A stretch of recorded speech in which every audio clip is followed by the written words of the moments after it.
St. George International School CBSC with IIT NEET coaching. AC campus, swimming pool, indoor and outdoor games, pre-KG to grade 2 అడ్మిషన్లు జరుగుతున్నవి. తెలంగాణ రాష్ట్రంలో ఇప్పుడు అందరి దృష్టిని అమితంగా ఆకట్టుకుంటున్న నియోజకవర్గం ఏదయ్యా అంటే కరీంనగర్ పార్లమెంట్.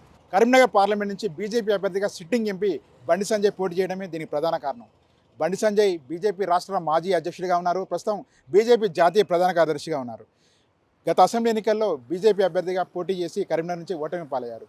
ఇటువంటి పరిస్థితుల్లో కరీంనగర్ పార్లమెంటు స్థానం నుంచి బండి సంజయ్ గెలుపు ఖాయమా కాదా అనే అంశంపై ఇప్పుడు రాష్ట్ర వ్యాప్తంగా చర్చ సాగుతూ ఉంది.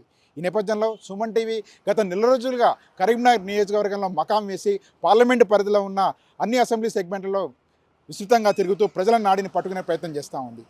పార్లమెంట్ ఎన్నికల ప్రచారానికి మరికొన్ని గంటల గడువు మాత్రమే మిగిలి ఉంది. ఇటువంటి పరిస్థితుల్లో కరీంనగర్ పార్లమెంటు స్థానంలో బండి సంజయ్ భవిష్యత్తు ఎలా ఉండబోతూ ఉంది, ఆయన ఏం చేయబోతున్నారు, ఆయనపై ఓటర్లు ఏమనుకుంటున్న అంశంపై మనం ఓటర్లతో మాట్లాడిన విషయాలను ఒక్కసారి విశ్లేషణ చేసే ప్రయత్నం చేద్దాం.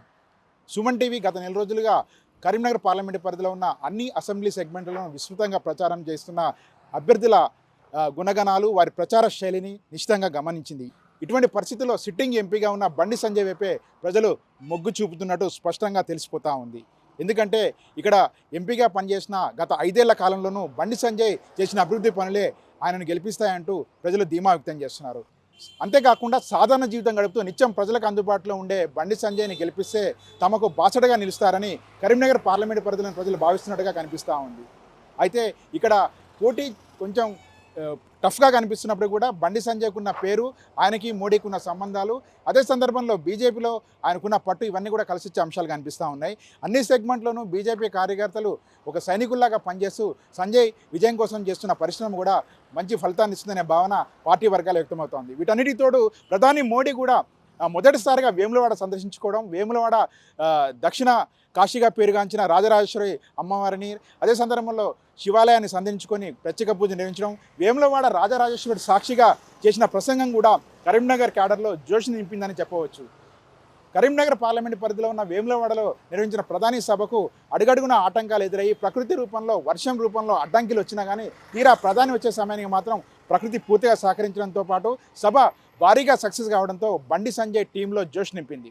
వేములవాడ సభ సాక్షిగా సాక్షాత్తు ప్రధాని మోడీయే బండి సంజయ్ విజయం ఖాయమంటూ ధీమా వ్యక్తం చేయడంతో బండి సంజయ్ అనుచరుల్లోనూ బీజేపీ క్యాడర్లోనూ కొత్త ఉత్సాహాన్ని నింపుతూ ఉంది.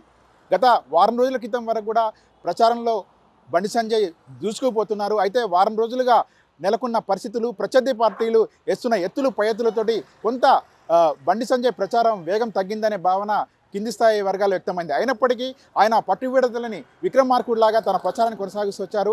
తాజాగా బీఆర్ఎస్ చెందిన పలువురు కార్పొరేటర్లు కూడా బీజేపీలో చేరడంతో పార్టీ క్యాడర్ని మరింత బలోపేతం చేసిందని చెప్పవచ్చు.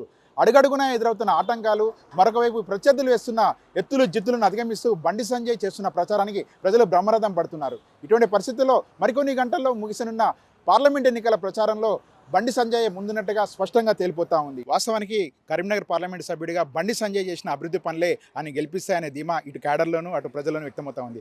5 ఏళ్ల కాలంలో ఎవరూ ఊహించని విధంగా కేంద్రం నుంచి నిధులు తీసుకురావడం, ఎన్నాళ్ళలో పెండింగ్ ఉన్న ఆర్ఓబీ పనులు చేయించడం, అదే సందర్భంలో 4 వరుసల జాతీయ రహదారి కరీంనగర్ టు వరంగల్ తీసుకురావడం, అదే సందర్భంలో కోవిడ్ సమయంలో బండి సంజయ్ ప్రాణాలు కాపాడడంలో చూపెట్టిన తెగువ, కోవిడ్ బాధితులను ఆదుకునేందుకు చేసిన ఆపన్నహస్తం కూడా ఆయన కలిసి వస్తుందని చెప్పవచ్చు.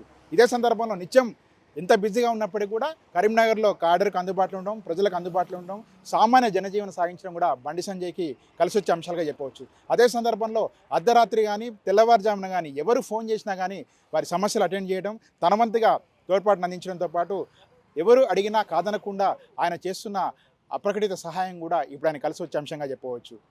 ముఖ్యంగా పేదవర్గాల ప్రజల్లో బండి సంజయ్ అంటే ఒక భరోసా కనిపిస్తూ ఉంది.